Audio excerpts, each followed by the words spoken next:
할렐루야. 약할 때 강함 주시는 은혜로 오늘도 오뚜기같이 다시 일어서는 은총이 있으시기를 주의 이름으로 축복합니다. 오늘 말씀은 사무엘하 11장 1절에서 5절입니다.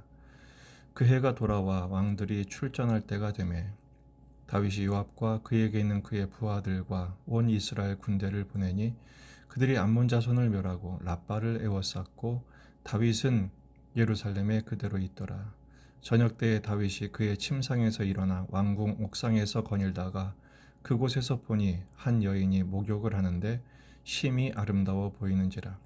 다윗이 사람을 보내 그 여인을 알아보게 하였더니 그가 아뢰되 그는 엘리암의 딸이요 햇사람 우리아의 아내 밧세바가 아니니까 하니 다윗이 전령을 보내어 그 여자를 자기에게로 데려오게 하고 그 여자가 그 부정함을 깨끗하게 하였으므로 더불어 동침함에 그 여자가 자기 집으로 돌아가니라. 그 여인이 임신함에 사람을 보내 다윗에게 말하여 이르되 내가 임신하였나이다 하니라. 아멘. 본문에 계시된 주님은 어떤 분이신가? 강할 때 약해짐을 깨닫게 하십니다. 그 해가 돌아와 왕들이 출전할 때가 되었습니다. 암몬과 전쟁을 하다가 멈추게 되었죠. 하나님 이기게 하신 것도 있었지만 우기가 되었기 때문입니다. 이제 봄이 되어 다시 전쟁의 시즌이 시작되었죠. 그런데 이번 전쟁에는 다윗이 나가지 않습니다. 다윗은 예루살렘에 그대로 있고 요압과 부하들과 군대만 보냅니다.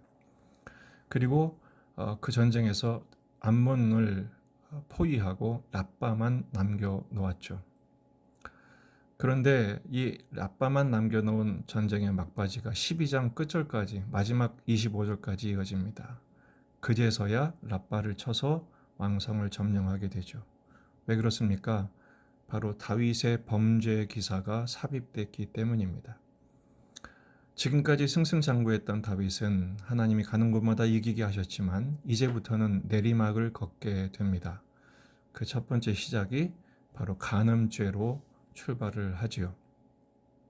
다윗이 죄에 빠지게 된 원인이 무엇일까요? 2절을 보면 저녁 때 다윗이 그의 침상에서 일어나 왕궁 옥상에서 거닐다가 한 여인을 보게 됨으로 시작이 됩니다.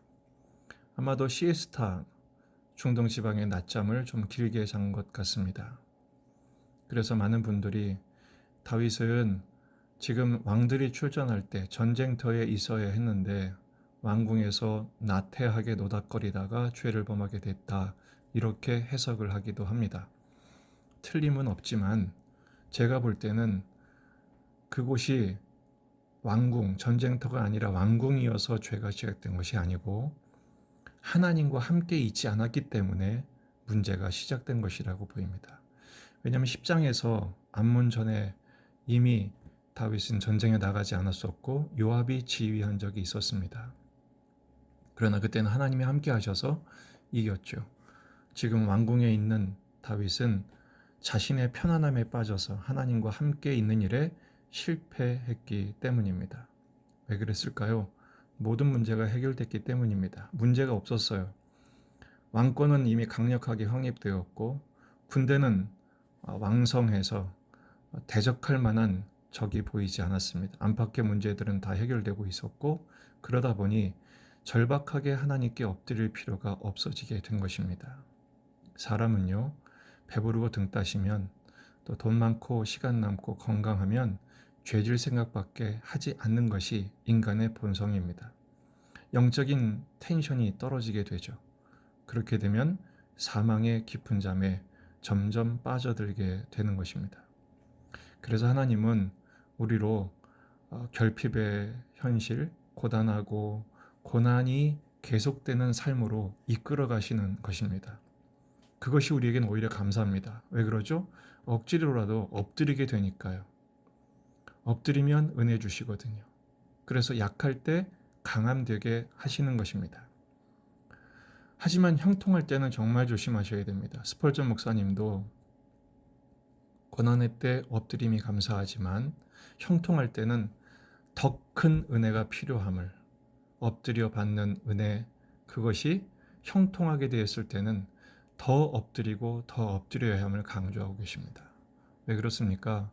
문제가 해결됐을 때, 성공했을 때 스스로 이길 자는 많지 않기 때문에 그렇습니다. 우리는 더 크신 은혜를 힘입어 나를 이겨낼 수 있는 지경까지 가도록 주님 앞에 간절히 매달려야 하는 그런 존재이기 때문이죠. 두 번째로 생각해 볼 것은 다윗은 하나님의 말씀이 아닌 헛된 관심에 열정을 보이게 됐습니다. 본능에 붙들린 것이죠. 이 본능, 육신의 정욕에 붙들리면 아무도 이길 수가 없습니다. 3절을 보면 다윗이 사람을 보내서 그 여인을 알아보게 합니다. 그러자 우리아의 아내 밧세바가 아닙니까? 라고 반문을 합니다. 이거는 합당치 않다, 온당치 않다는 반응이었죠. 하지만 다윗은 그 기회를 넘어갑니다. 뭐로요? 권력으로요. 내가 왕인데. 그리고 또다시 전령을 보냅니다. 여자를 데려오게 하죠. 부정함을 깨끗하게 했습니다. 생리적인 장벽도 넘어섭니다. 정욕이 충만하면 이미 감당할 선을 넘어서게 된 것이죠. 사람을 보내서 알아보게 합니다. 사람을 보내서 데려오게 합니다. 우월적인 지위를 이용하여 범죄하고 또 그 사람들도 그 범죄에 동참케 합니다. 이보다 악한 죄는 없습니다. 결국 5절은 그 여인이 임신했다 그랬죠. 사람을 보내서 다윗에게 임신했다는 소식을 통보하게 합니다. 욕심이 잉태하면 죄를 반드시 낳게 되어 있습니다. 그 죄의 싹은 사망인 것이죠. 야고보서 1장 14절에서 15절 오직 각 사람이 시험을 받는 것은 자기 욕심에 끌려 미혹됨이니 욕심이 잉태한 즉 죄를 낳고 죄가 장성한 즉 사망을 낳느니라. 오늘 본문의 교훈은 첫 번째, 정욕의 죄 앞에 누구도 예외일 수는 없다는 것입니다. 그래서 항상 주님 앞에 깨어 엎드려야 합니다. 죄에 대하여 경계해야 합니다. 그래서 다윗은 시편 13편 3절에서 이렇게 기도했습니다. 여호와 내 하나님이여 나를 생각하사 응답하시고 나의 눈을 밝히소서. 두렵건대 내가 사망의 잠을 잘까 하오며. 이때만큼은 다윗은 사망의 잠에 빠져드는 순간이었습니다. 요셉은 장군 마님의 유혹을 어떻게 떨치고 뛰쳐나갈 수 있었을까요? 요셉이 힘이 있어서가 아니었습니다. 고단했기 때문입니다. 종의 삶이 고단했습니다. 그리고 하나님이 그 고단한 삶에 함께 하셨기 때문입니다. 고난이 요셉을 붙들어 준 것입니다. 오늘의 고난, 오늘의 결핍, 오늘의 눈물 나는 현실이 우리를 붙들어 주는 은혜임을 믿으시기를 바랍니다. 약할 때 강함되게 하시는 것이죠. 요한일서 2장 15절 이 세상이나 세상의 것들을 사랑하지 말라. 누구든지 세상을 사랑하면 아버지의 사랑이 그 안에 있지 않는다 그랬습니다. 세상의 것들을 사랑할 수 있는 힘이 없는 것이 은혜입니다. 세상의 것을 사랑할 만한 형편이 못 되는 것이 우리에게는 감사입니다. 이것들이 우리를 사망의 잠에 빠지게 하기 때문에 그렇습니다. 두 번째는 깨어 있어 기도해야 합니다. 끊임없이 엎드려 기도해야 합니다. 힘들고 어렵기 때문에 엎드려 기도하고 또 모든 것이 형통하다면 더욱 엎드려 기도해야 합니다. 왜냐하면 다윗과 같은 사망의 잠에 나도 빠질 수 있기 때문에 그렇죠. 주님은 마태복음 26장 46절에서 시험에 들지 않게 깨어 기도하라. 마음에는 원이로되 육신이 약하도다. 주님 말씀하십니다.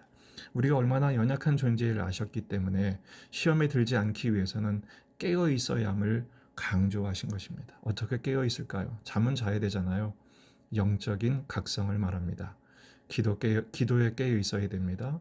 십자가 앞에 나아가 엎드림에 깨어 있어야 합니다. 나 자신의 정욕과 또 자랑과 본능과 욕심과 싸워 이길 정도로 깨어 있어야 합니다. 오늘 저녁 금요기도회가 찬양을 통해 말씀을 통해 기도에 응답하신 하나님을 만남으로 깨어 나를 이기고 약할 때 강함되게 하시는 그 은총을 누리게 하실 것입니다. 그 은혜를 힘입어 승리하시고 또 주일날 예배에도 깨어 있어 하나님의 얼굴을 배우는 예배 전쟁에 승리하는 저와 여러분이 되기를 주의 이름으로 축복합니다.